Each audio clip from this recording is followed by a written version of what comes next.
Nvidia just never learns, do they?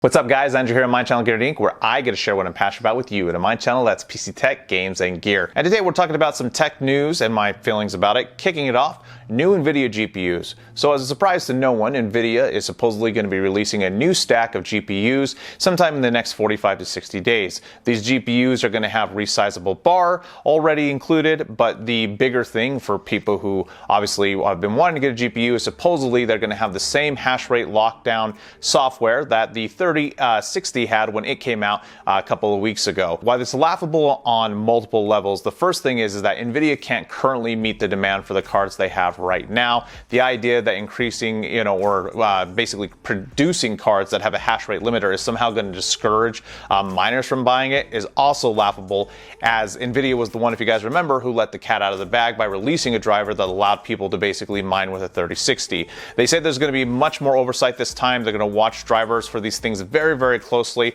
but ultimately I think that people will find a way to get around this hash rate limiter, and ultimately these cards are going to be sold out just like everything else. I mean, it's not going to really change anything, at least for gamers in the GPU market, unfortunately. Like, the idea that they're going to be releasing this 3080 Ti in the next 45 days is also one of those things that strikes me as, them trying to kind of act as everything is normal, and then, marketing that they're kind of for the gamer by creating these cards with these hash rate limiters when it's not. It's just, I mean, they're making more money than they've ever made before, and literally they could do anything wrong at this point that they wanted to, and we still have no choice but to buy their products. So I don't think it's going to work, but anyway, moving on to our next piece of tech news. Best Buy, for the briefest of moments today, actually had stock available in store. This is the first time I've seen it since essentially the GPU shortage started.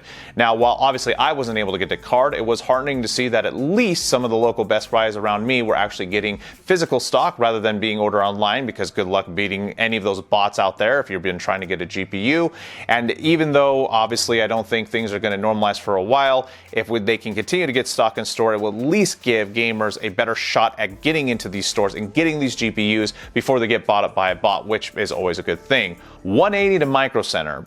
They have actually raised MSRP on all the hottest items that they have, specifically GPUs and CPUs. Now, obviously, this is rubbing gamers very, the wrongest way possible, considering Microcenter, if there's one local to you, is one of the only places that you can actually physically walk in and typically get hardware when it's available in stock. The idea that all this stuff is already way above what the MSRP should be, and that Microcenter is now following the trend by increasing their MSRP, because there's nothing we can do, right? Like, we're already paying through the teeth for these products. The idea now that one of the only store locations that you can actually get stuff is also raising their pricing.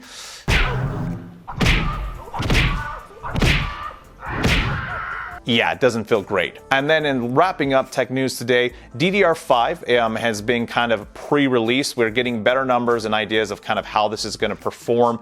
And DDR5 is expected to launch first with Intel sometime maybe later this year, and then kind of with the full platform change in 2022.